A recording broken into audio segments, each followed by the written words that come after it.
Hi, everybody. It's Dr. Christine Anderson, Los Angeles chiropractor.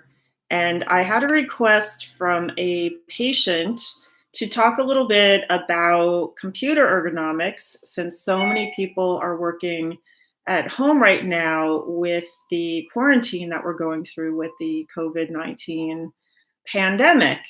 So many things that apply to home still apply at work. So I'm going to go over just proper computer ergonomics in general, and then I'll talk about some things that you can do at home to make it work for you. Okay.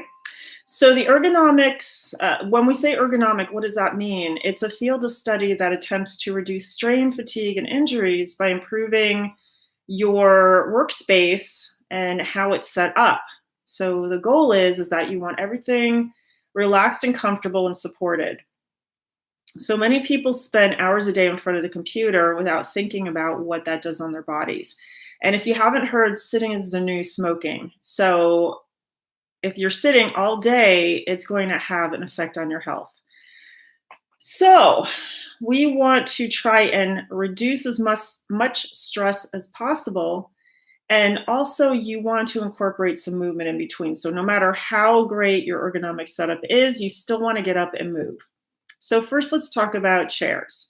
You want to select a chair that supports your back in a relaxed upright position, and it might have a slight arch to it because our spines are curved. We've got in our thoracic spine, we've got a kyphotic curve, and then it curves in the lumbar spine for our lordosis. So you may even need a pillow behind your lower spine to help support it.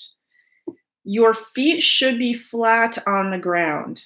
If your chair doesn't lower enough to go flat on the ground, or if you have to raise your chair because your desk height is higher, then you want to use a footstool. So you want your feet onto something if you are sitting in a chair. And you don't want to cross your legs. So you want everything nice and lined up and straight ahead, right? Now, you can use some chair alternatives like a ball, and you can get the Swiss exercise balls and put them in a little stand. There's kneeling chairs. There's ergonomic office stools where you use a lot of your core to kind of balance. There are chairs that allow you to sit cross-legged. I think the more types of chairs you have, the better, so that you can change your body position throughout the day. And this includes standing, and I'll talk about standing desks in a moment. But if you can go from sitting in a chair to a ball to cross-legged to standing and changing your position, that's going to give you the best options. All right, so let's talk about the monitor. You want the monitor positioned so that basically the top of it is hitting your eyebrows. All right, directly in front of you. You don't want it turned off one side or the other. If you need to, you can put the monitor on a riser, and you want it about an arm's length from your eyes, so about 18 inches. You don't want to be too close or too far away, and adjust your lighting so that you can take off any glare, or you can use screens that decrease some of the lighting too, the glare. If you are typing for a document, instead of putting it down so that you're looking down, you want to get something so that you can have it right in front of you so you can look at it as you're typing, right? With a keyboard, your elbows should be bent at 90 degrees. So you don't want your arms up here and you don't want them too low. You want them 90 degrees with the forearms parallel to the floor. And you want your shoulders relaxed. So you don't want to be like this. You want the shoulders down, wrists are straight, and you can use the armrest of the chair or a foam pad on your keyboard desk to support. And if your desk is too high, then you're going to have to get a keyboard drawer so that your arms can be relaxed. Now, in a standing desk, first of all, you can get desktops that you put on top of your desk so it can raise up and down. That way you convert your regular desk to a standing desk. And the same principles apply. So you still want the monitor at a certain height. You still want your elbows bent at 90 degrees and everything relaxed. So you've got to move things around however to make that possible. And then because you're standing, that's going to put some stress on your lumbar spine. So you want to put one foot on a box or a block and alternate feet so that you can take some of the stress off of your lumbar spine and avoid bending at your hips on a regular basis.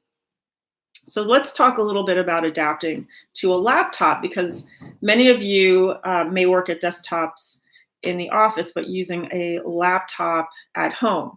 So laptops are not designed, they're not ergonomic by nature, because you've got the keyboard and the monitor connected to each other. So if you have one positioned at an optimum height, the other one's not going to be optimally positioned. So typically what happens is you've got to raise up your monitor, your laptop, at the height so that you can look straight ahead, right? And then you've got to have a separate keyboard that you can put down at a right height, and it might have to be in a drawer that's underneath your table.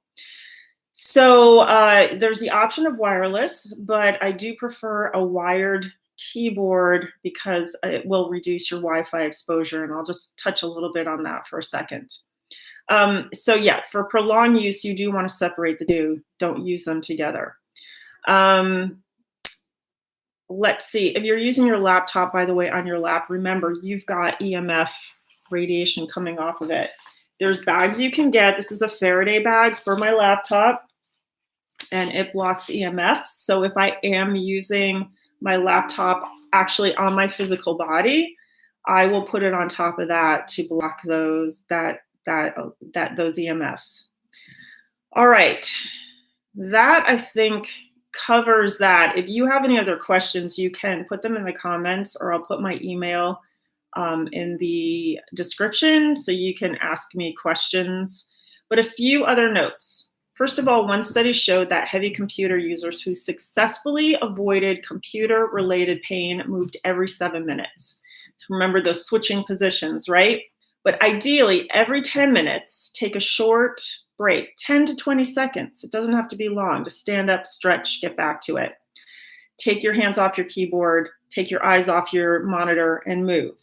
And at least every 30 to 60 minutes, you want to take a 2 to 5 minute break to stretch, walk around, get some water, hydrate.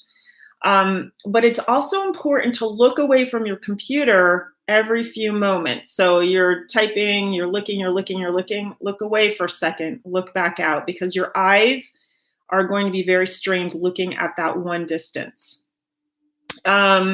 You also should be using blue light blocking glasses if you are using your computer after sundown, because the blue light radiating off of the computer can affect your circadian rhythm and your melatonin levels. So just a few words on EMF, and then I'm going to end this.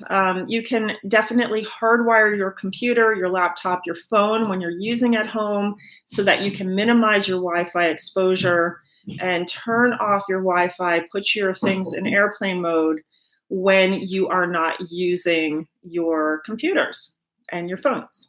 All right, thank you so much, everybody. Have a great day, and hopefully you'll be back at work soon. And I will see you next time. Bye.